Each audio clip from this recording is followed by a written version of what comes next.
Hoy quiero hablarles de varias cuestiones espirituales. Espero que les resulten interesantes porque hoy vamos a meternos un poquito en un mundo del cual mucho no se habla, pero que está ahí y está puesto precisamente en la Torá para que tomemos conciencia y sepamos también a qué nos enfrentamos. Bueno, acá se nos habla del episodio de la batalla de Edrei, cuando el pueblo de Israel peleó contra Og, que nos dice que era un rey de Basán. La palabra Edrei, para que lo sepan, significa poderoso, ¿sí? Edrei era una de las ciudades más importantes de este gigante, de este engendro llamado Og. Y es importante de entrada que sepan esto.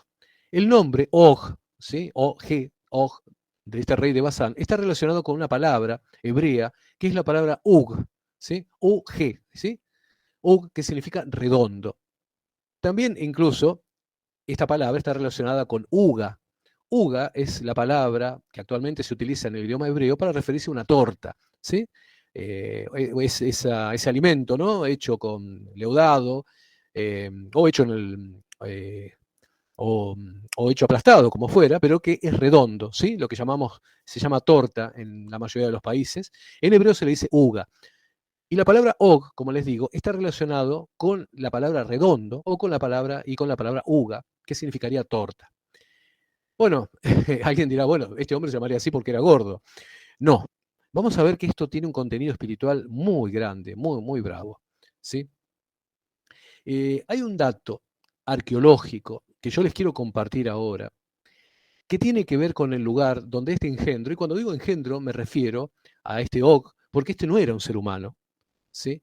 Este Og era una mezcla impura, eh, mezcla de ángel caído con ser humano, era un gigante, es lo que se llama un nefilim en hebreo, uno de los nefilim. Y este ser estaba ubicado, como ustedes han visto, en la región llamada Basán. Bueno, la región que bíblicamente se llama Basán, en la actualidad es lo que llamamos los Altos del Golán.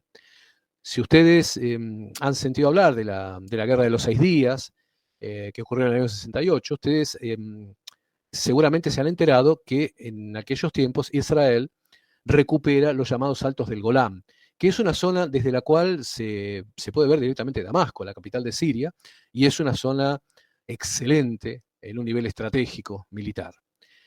Bueno, esta zona de los Altos del Golán está a unos 16 kilómetros al este de lo que es el mar de Galilea, ¿sí? Y en toda esta zona, ahora yo les voy a mostrar algo que aparece, ¿sí? Que se puede ver en esta zona. Lo voy a dejar como una incógnita, después van a ver un tipo de construcción que hay en toda esta zona, muy interesante. Pero les quiero, como les decía, les quiero mostrar ahora una imagen del lugar eh, donde estaba asentado este personaje, Og. Les voy a compartir una pantalla, espero que se pueda ver bien, ¿sí? Que lo puedan ver bien en el celular. Esto que ustedes ven acá es un centro arqueológico que se ha encontrado, ¿sí? O que se le ha dado importancia en las alturas del Golán, en la zona de Basán, lo que se conocía como la zona de Basán. Fíjense el tamaño, esta es una vaquita, por ejemplo, esto que estoy moviendo yo con el cursor es una vaquita, estas son vacas, ¿sí? Esto es una construcción de lo que llaman megalíticas, ¿sí? Construcciones hechas con grandes piedras, precisamente en las alturas del Golán, en la zona de Basán, y es, como ustedes pueden ver, toda una zona circular, ¿sí? Aquí en el centro, aquí hay un ingreso a una especie de cueva. Bueno, si ustedes recuerdan, yo les dije que Og está relacionado con la palabra Ug, que significa redondo, ¿sí? De lo cual surge la palabra Uga, que significa torta. Bueno, como ustedes pueden ver, este lugar está relacionado con todo eso. Y este lugar era un centro espiritual, demoníaco, de estos personajes. En este lugar, estos seres, como por ejemplo Og y algunos otros gigantes de su tiempo, hacían fiestas, los seres humanos tocaban música, presentaban comidas y seguramente también había relaciones sexuales, ¿sí? De estos engendros con humanos y humanos entre ellos, bueno, todo lo que ustedes se pueden imaginar, el degeneramiento que se les pueda ocurrir en todo este lugar. Por otro lado, este lugar también les servía como observatorio astronómico. Y ustedes pueden ver, no sé si se alcanza a apreciar bien, que acá también hay como unas formaciones de piedra, ¿sí? Se pueden llegar a ver al fondo. Estas no son calles, ¿eh? Estas son formaciones de piedra que están hechas. En este lugar se hacían observaciones astronómicas, como les digo.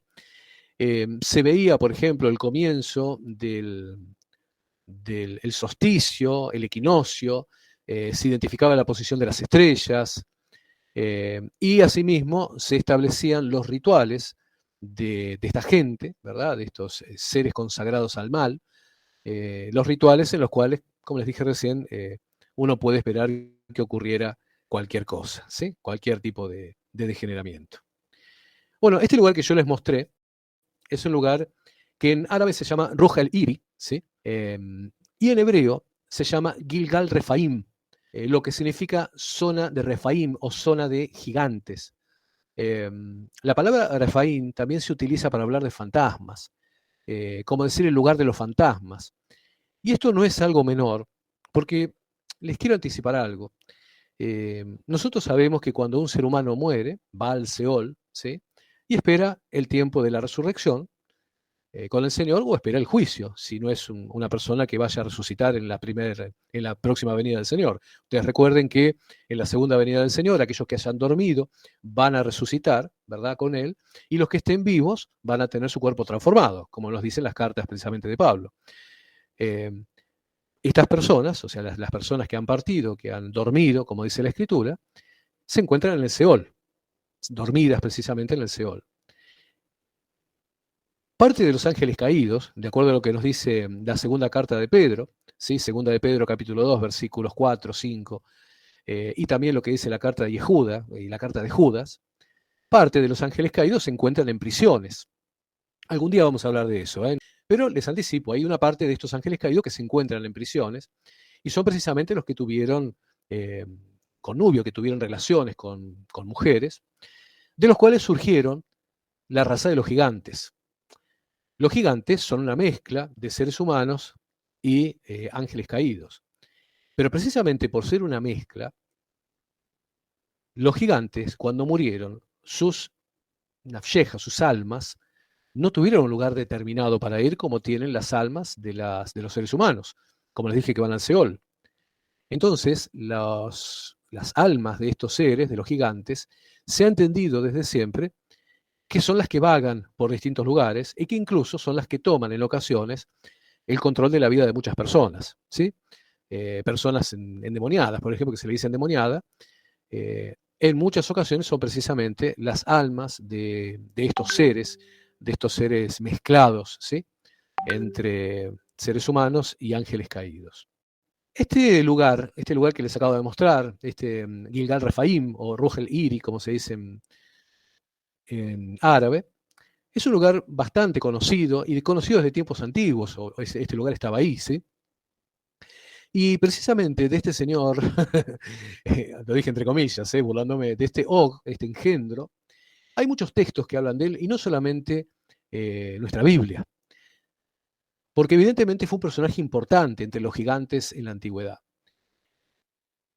Cercano a la tierra prometida, entre lo que sería Canaán y lo que sería la región de la cual provino Abraham, en la zona limítrofe entre ellas, hubo una ciudad muy importante, muy antigua, ya no me refiero a tiempos de Moisés, sino mucho antes, estoy hablando de cientos de miles de años, antes del Imperio Romano, antes del Imperio Griego, hubo una civilización llamada Ugarit, ¿sí? Que hablaban ugarítico, es el nombre que conocemos ahora su idioma, una de las civilizaciones más antiguas. La civilización ugarítica nos ha dejado muchísimos textos, de hecho el ugarítico se ha aprendido, hay gente que traduce el ugarítico, y nos ha dejado muchísimos textos a través de las llamadas tablillas. No sé si ustedes han sentido hablar de esto, la forma de escribir de esta gente era tomar una tabla de arcilla, escribir en ella, ¿sí? con una cuña, una especie de palito, y luego eso se secaba. Precisamente eso hacía que esto quedara transformado en barro cocido y ha perdurado durante miles de años. cosa que no ocurre, por ejemplo, con el papel. Bueno, y al día de hoy se han encontrado miles, pero no cientos, miles de tablillas de arcilla, miles. Por eso se conoce el sumerio, el acadio, el caldeo, el ugarítico, todos esos idiomas son bien conocidos. Bueno, yo les voy a leer ahora algo que dice una tablilla encontrada en la ciudad de Ugarit, en ese lugar. Dice así: Kerapiú, rey de la eternidad, beba vino, sí que beba, el Dios poderoso y noble, que tiene su trono en Ashtarat, el Dios que gobierna en Edrei, a quien los hombres cantan y honran con música en la lira y la flauta, en el tambor y címbalos, con castañuelas de marfil, entre los buenos compañeros de Cotar. Y que Anat, la amante del rey Barco, la señora del dominio, la señora de los altos cielos, la señora de la tierra, bueno, y siguen haciendo alabanzas a estos seres. En esta tablilla, como les digo, de Ugarit, se habla precisamente de un ser que recibe las alabanzas de la gente y que se encuentra con su trono en Ashtarat y que además gobierna Edrei. Que este ser eh, ha tenido relaciones, contacto sexual con Anat, la cual le llaman ellos señora del dominio, señora de los cielos, señora de la tierra. Bueno, como ustedes pueden escuchar, lo que acabo de decir, está hablando de alguien que tiene su trono en Ashtarat y que gobierna en Edrei. Cuando nosotros leemos Deuteronomio capítulo 1, versículo 4, volviendo para atrás, nos dice Og, rey de Basán, que habitaba en Astarot, en Edrei.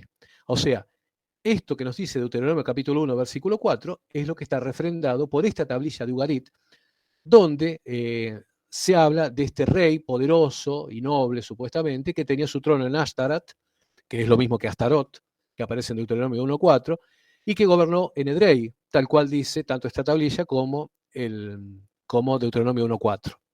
Con lo cual, esto está mostrando sencillamente, en su caminar, el pueblo de Israel enfrentó a este engendro, a este gigante conocido por este mundo de la antigüedad, ¿verdad?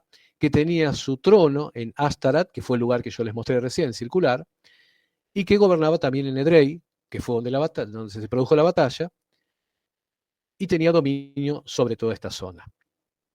Ahora observen ustedes que Deuteronomio 3.1 nos dice: volvimos pues y subimos camino de Basán, y nos salió al encuentro este personaje, ¿verdad? Este personaje demoníaco. El pueblo de Israel está ingresando a la tierra, ingresando a la zona de la tierra prometida, y está subiendo, ¿sí? Por eso dice subimos. Esto tiene un sentido, además de un sentido físico, porque era la zona de Basán, es una zona más alta. Ustedes recordarán que yo les dije que lo que actualmente se llama Basán, que lo que antes se llamaba Basán, hoy son los altos del Golán, es una zona alta desde la cual se domina una planicie, incluso se domina Damasco, la capital de Siria. El subir tiene también un contenido espiritual. El pueblo, acercándose a la tierra prometida, se encuentra ascendiendo espiritualmente. Entonces, ¿esto qué nos dice? Que cuando nosotros estamos caminando con el Señor y ascendemos espiritualmente para tomar la tierra que Él nos ha dado, obviamente que nos van a salir al encuentro precisamente estos seres espirituales, estos gigantes, siervos del maligno. Nos van a presentar batalla, como la batalla de Edrei. Sin embargo, una vez más vamos a asistir a un evento sobrenatural donde son derrotados. El siguiente versículo, me estoy refiriendo a Deuteronomio 3.2, nos habla de lo que Dios espera de nosotros. Pues dice: y me dijo Yahweh, no tengas temor de él, porque en tu mano he entregado a él y a todo su pueblo con su tierra, y harás con él como hiciste con Sejón, rey amorreo que habitaba en Hesbón. Bueno, sencillamente Yahweh le dice dos cosas. La primera, que no tenga miedo de él, que es lo que Yahweh nos dice a nosotros en este tiempo, cuando estemos ascendiendo espiritualmente, cuando estemos conquistando la tierra que Él tiene para nosotros, no tengamos miedo del enfrentamiento con el maligno, porque, como bien dice acá, lo ha entregado en nuestras manos. Y lo entregó a Og, a él, a su pueblo, a su tierra y a todo lo que él tenía. Si tomamos esto en un sentido espiritual, tenemos que entender que Yahweh ha entregado a los demonios, ha vencido las fuerzas espirituales precisamente para nuestra victoria.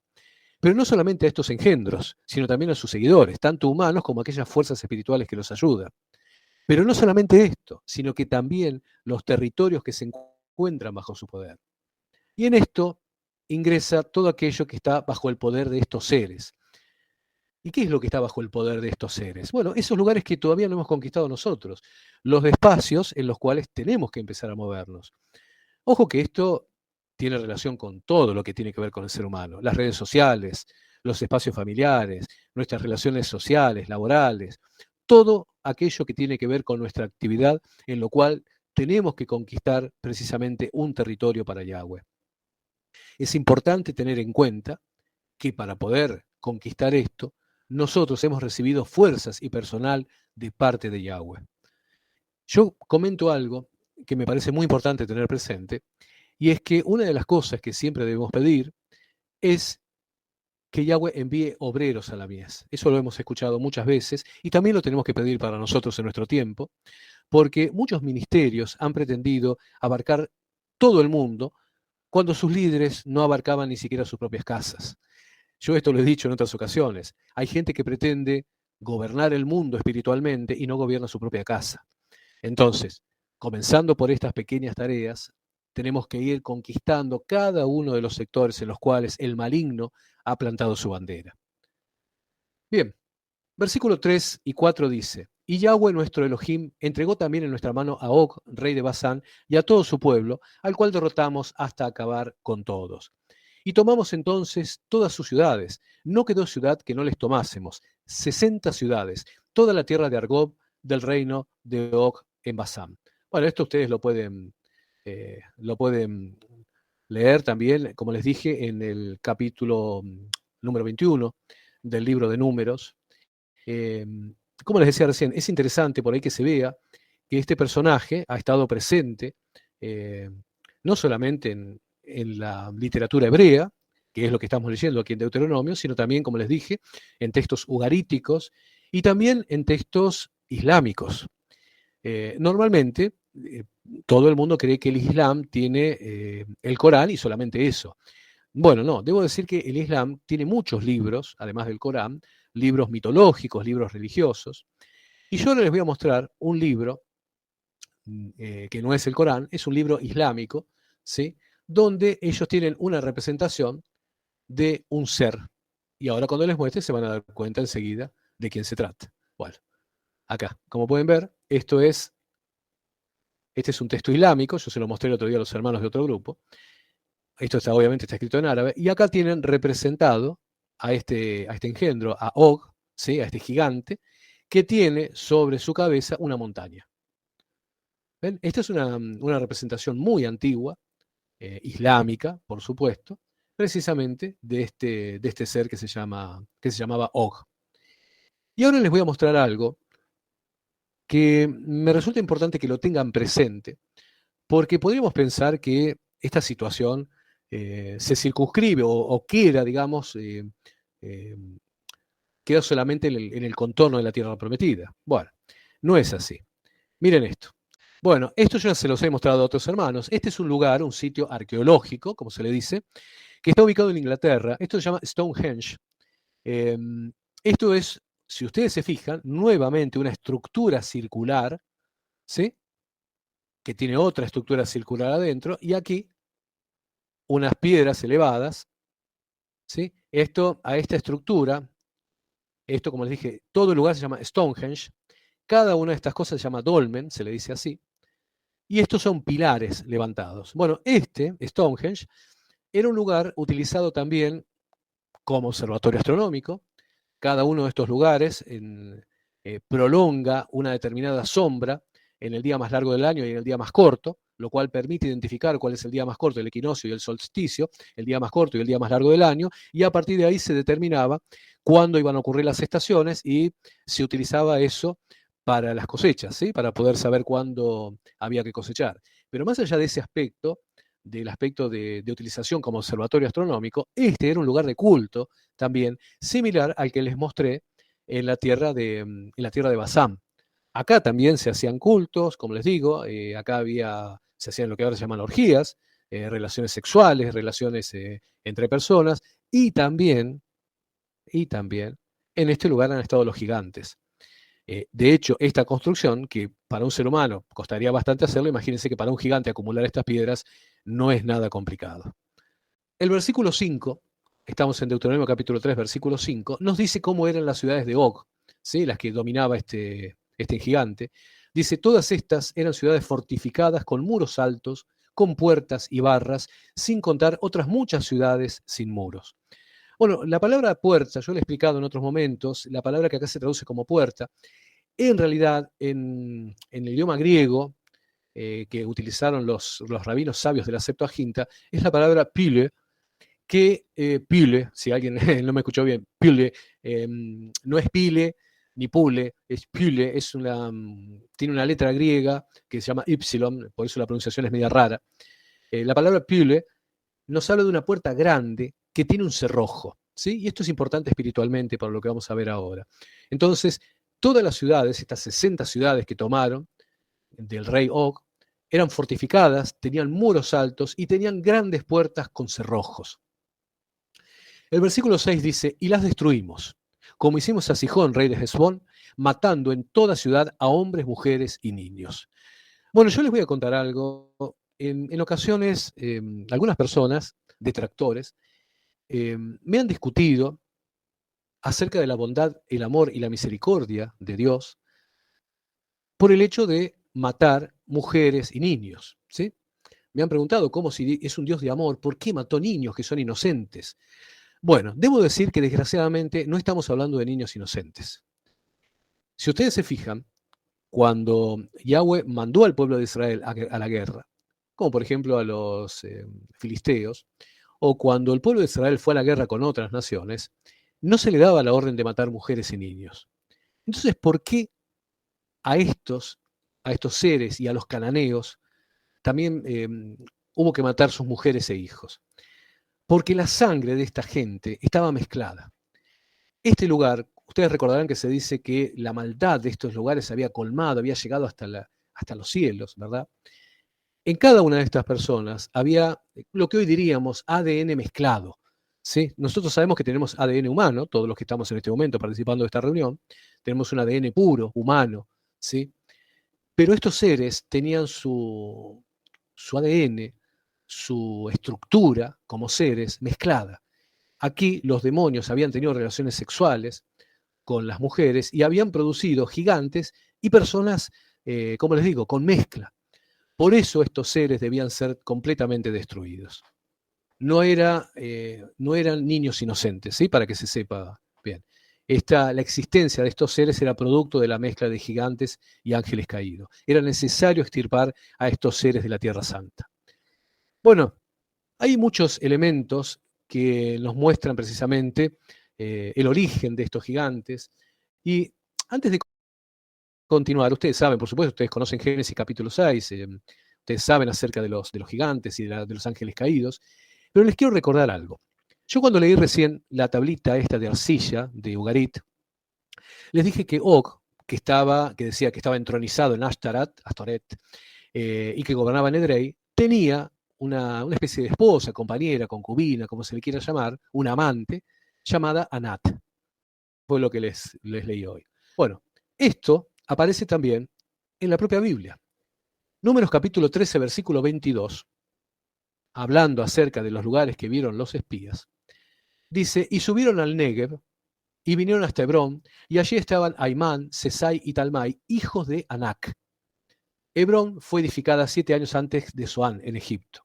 Números 13, 28. Mas el pueblo que habita aquella tierra es fuerte, y las ciudades muy grandes y fortificadas, y también vimos allí a los hijos de Anac. Números 13, 33. También vimos allí gigantes, hijos de Anac, raza de los gigantes, y éramos nosotros, a nuestro parecer, como langostas, y así les parecíamos a ellos. Deuteronomio 1:28, de esta misma porción, donde dice, ¿a dónde subiremos? Nuestros hermanos han atemorizado nuestro corazón diciendo, este pueblo es mayor y más alto que nosotros, las ciudades grandes y amuralladas hasta el cielo, y también vimos allí a los hijos de Anac. Bueno, también lo pueden ver en Deuteronomio capítulo 2, versículos 10 y 11, Deuteronomio 2, 19 al 21, hablando de los somsoneos, hablando de los semitas, todos estos gigantes que poblaban aquella zona. ¿Qué es lo que ocurría? Bueno, estos seres inmundos habían pactado con los originarios habitantes de Canaán, ¿sí? Con los 7 pueblos que Moisés va a recibir la orden de destruir, habían pactado con ellos Y los pueblos estos les daban riquezas, los alimentaban, les daban mujeres, y estos gigantes cubrían lo que sería la frontera, ¿sí? La parte más externa de la tierra prometida, como por ejemplo los altos de Golam, lo que era la tierra de Basán en aquel momento.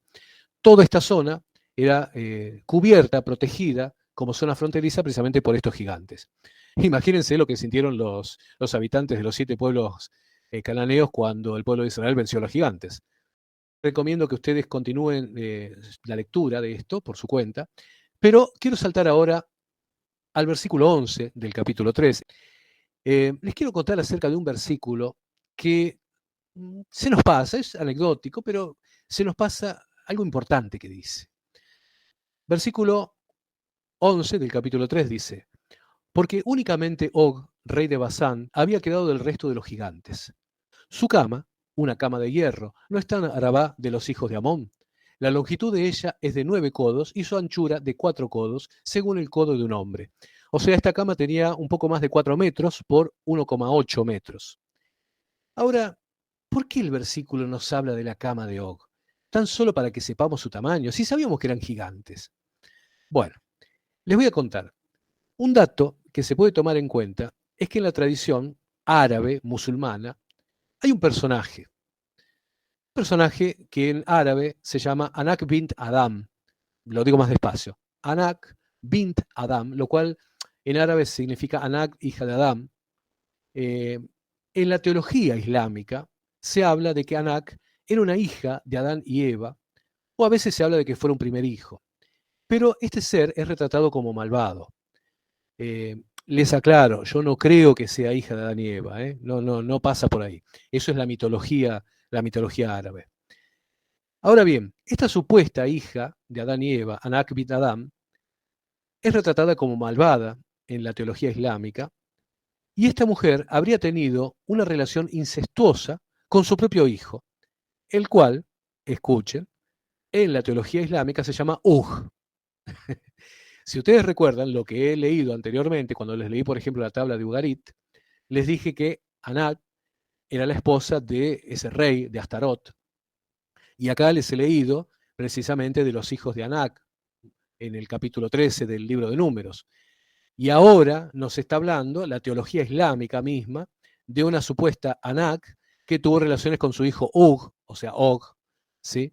Una relación incestuosa. La cama de Og, ¿sí? Que es nombrada acá, en realidad se está nombrando porque esto nos da una pauta espiritual del incesto, de la inmundicia, del connubio sexual, de la mezcolanza sexual, ¿sí? Esto de que se nombre la cama de Og tiene este sentido simbólico, espiritual, de retrotraernos a la idea de estas relaciones sexuales prohibidas, ¿sí? Y les digo, de hecho, esta Anak bin Adam es lo que se conoce tradicionalmente en la cultura judía como Lilith. No es que quiero hablar de este ser, pero me parece importante que ustedes lo sepan. Ustedes van a escuchar hablar de Lilith, que es un demonio, precisamente. Van a escuchar en algún momento que o es esposa de Adán, o es hija de Adán, y un montón de cosas. Todo eso es mentira. Eso es una tergiversación talmúdica de la realidad de que es un demonio. Uno de los demonios que ha tenido contacto sexual precisamente con seres humanos y que tuvo, por ejemplo, contacto sexual eh, con Og. Sí, Ernesto. Preguntan, si los gigantes estaban antes del diluvio, ¿por qué hay gente gigante después del diluvio? Es algo como que, bueno, vino un diluvio, creemos la escritura, pero los gigantes que hay después del diluvio, bueno, ellos de dónde salieron. Muy buena pregunta, muy buena pregunta. La respuesta que han dado, equivocada, ojo digo yo, pero te voy a comentar para que lo sepas, la respuesta que han dado es que algunos gigantes sobrevivieron al diluvio. Cuando digo la respuesta que han dado me refiero a la respuesta talmúdica, ¿sí? La respuesta tradicional judía, de que hubo gigantes que sobrevivieron al diluvio. De hecho, algunos dicen que Og sería un gigante que sobrevivió al diluvio. Sin embargo, eso contradice lo que dice la Biblia, porque la Biblia dice que murió toda carne, ¿sí? Entonces, ¿de dónde surgen estos gigantes? De nuevas relaciones sexuales entre demonios y personas. Tan sencillo como eso. Son producto de relaciones sexuales entre demonios, como esta, por ejemplo, Anak, y personas y seres humanos. Esa es la respuesta que nosotros brindamos. Frente a esta muy buena pregunta de Ernesto, que se la pueden hacer a cualquiera de ustedes. ¿Sí?